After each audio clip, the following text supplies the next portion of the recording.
베드로 전서 1장. 예수 그리스도의 사도인 베드로가 본도와 갈라디아와 갑바도기아와 아시아와 비두니아에 흩어져서 사는 나그네들인 택하심을 입은 이들에게 이 편지를 씁니다. 하나님 아버지께서 여러분을 미리 아시고 성령으로 거룩하게 해주셔서 여러분은 순종하게 되고 예수 그리스도의 피 뿌림을 받게 되었습니다. 여러분에게 은혜와 평화가 더욱 가득 차기를 빕니다. 우리 주 예수 그리스도의 하나님 아버지께 찬양을 드립시다.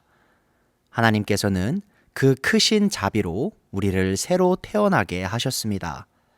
그리하여 그는 죽은 사람들 가운데서 예수 그리스도가 부활하심으로 말미암아 우리로 하여금 산 소망을 갖게 해 주셨으며 썩지 않고 더러워지지 않고 낡아 없어지지 않는 유산을 물려받게 하셨습니다.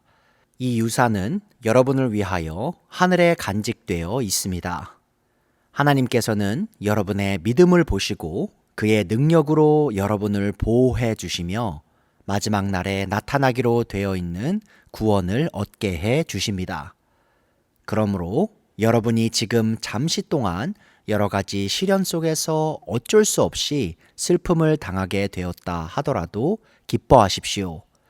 하나님께서는 여러분의 믿음을 단련하셔서 불로 단련하지만 결국 없어지고 마는 금보다 더 귀한 것이 되게 하시며 예수 그리스도께서 나타나실 때에 여러분에게 칭찬과 영광과 존귀를 얻게 해 주십니다.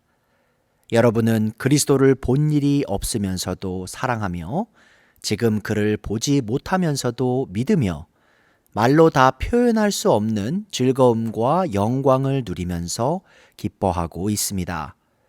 여러분은 믿음의 목표, 곧 여러분의 영혼의 구원을 받고 있는 것입니다. 예언자들은 이 구원을 자세히 살피고 연구하였습니다. 그들은 여러분이 받을 은혜를 예언하였습니다. 누구에게 또는 어느 때에 이런 일이 일어날 것인지를 그들이 연구할 때에 그들 안에 계신 그리스도의 영이 그리스도에게 닥칠 고난과 그 뒤에 올 영광을 미리 증언하여 드러내 주셨습니다. 예언자들은 자기들이 섬긴 그 일들이 자기들을 위한 것이 아니라 여러분을 위한 것임을 계시로 알게 되었습니다. 그 일들은 하늘로부터 보내주신 성령을 힘입어서 여러분에게 복음을 전한 사람들이 이제 여러분에게 선포한 것입니다. 그 일들은 천사들도 보고 싶어 하는 것입니다. 그러므로 여러분은 마음을 단단히 먹고 정신을 차려서 예수 그리스도께서 나타나실 때에 여러분이 받을 은혜를 끝까지 바라고 있으십시오.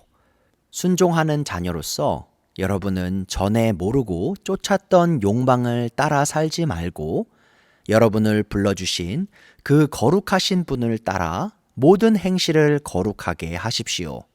성경에 기록하기를 내가 거룩하니 너희도 거룩하여라 하였습니다. 그리고 사람을 겉모양으로 판단하지 않으시고 각 사람의 행위대로 심판하시는 분을 여러분이 아버지라고 부르고 있으니 여러분은 나그네 삶을 사는 동안 두려운 마음으로 살아가십시오. 여러분은 조상으로부터 물려받은 여러분의 헛된 생활 방식에서 해방되었습니다. 여러분도 아시지만 그것은 은이나 금과 같은 썩어질 것으로 된 것이 아니라 흠이 없고 티가 없는 어린 양의 피와 같은 그리스도의 귀한 피로 되었습니다.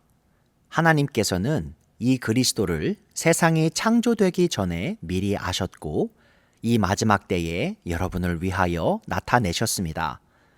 여러분은 그리스도로 말미암아 하나님을 믿고 있습니다. 하나님은 그리스도를 죽은 사람 가운데서 살리시고 그에게 영광을 주셨습니다. 그래서 여러분의 믿음과 소망은 하나님을 향해 있습니다.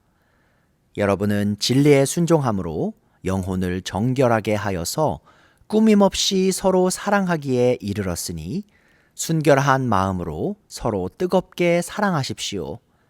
여러분은 다시 태어났습니다.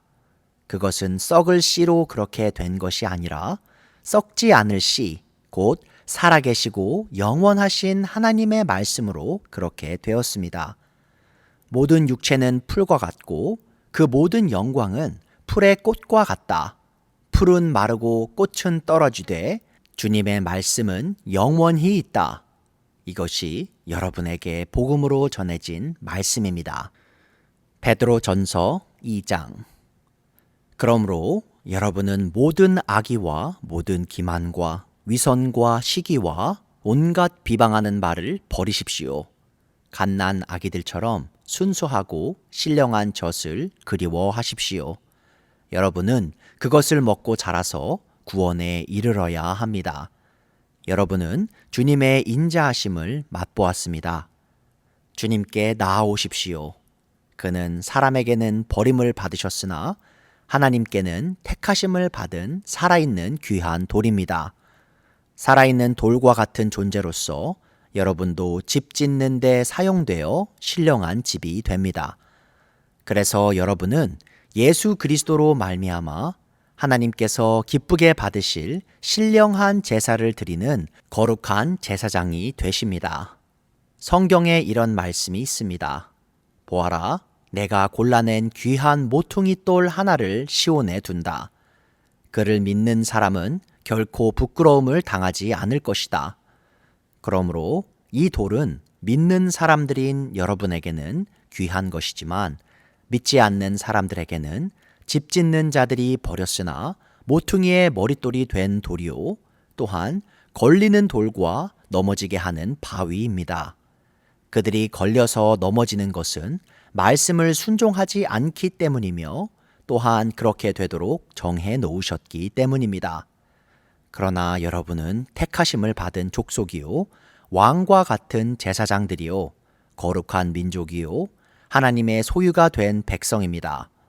그래서 여러분을 어둠에서 불러내어 자기의 놀라운 빛 가운데로 인도하신 분의 업적을 여러분이 선포하는 것입니다. 여러분이 전에는 하나님의 백성이 아니었으나 지금은 하나님의 백성이요 전에는 자비를 입지 못한 사람들이었으나 지금은 자비를 입은 사람입니다. 사랑하는 여러분, 나는 나그네와 거류민 같은 여러분에게 권합니다. 영혼을 거슬러 싸우는 육체적 정욕을 멀리 하십시오. 여러분은 이방 사람 가운데서 행실을 바르게 하십시오. 그렇게 해야 그들은 여러분더러 악을 행하는 자라고 욕하다가도 여러분의 바른 행위를 보고 하나님께서 찾아오시는 날에 하나님께 영광을 돌릴 것입니다. 여러분은 인간이 세운 모든 제도에 주님을 위하여 복종하십시오. 주권자인 왕에게나 총독들에게나 그렇게 하십시오. 총독들은 악을 행하는 사람에게 벌을 주고 선을 행하는 사람에게 상을 주게 하려고 왕이 보낸 이들입니다. 선을 행함으로 어리석은 자들의 무지한 입을 막는 것이 하나님의 뜻입니다. 여러분은 자유인으로 사십시오. 그러나 그 자유를 악을 행하는 구실로 쓰지 말고 하나님의 종으로 사십시오. 모든 사람을 존중하며 믿음의 식구들을 사랑하며 하나님을 두려워하며 왕을 공경하십시오. 하인으로 있는 여러분, 극히 두려운 마음으로 주인에게 복종하십시오. 선량하고 너그러운 주인에게만 아니라 까다로운 주인에게도 그리하십시오. 억울하게 고난을 당하더라도 하나님을 생각하면서 괴로움을 참으면 그것은 아름다운 일입니다. 죄를 짓고 매를 맞으면서 참으면 그것이 무슨 자랑이 되겠습니까?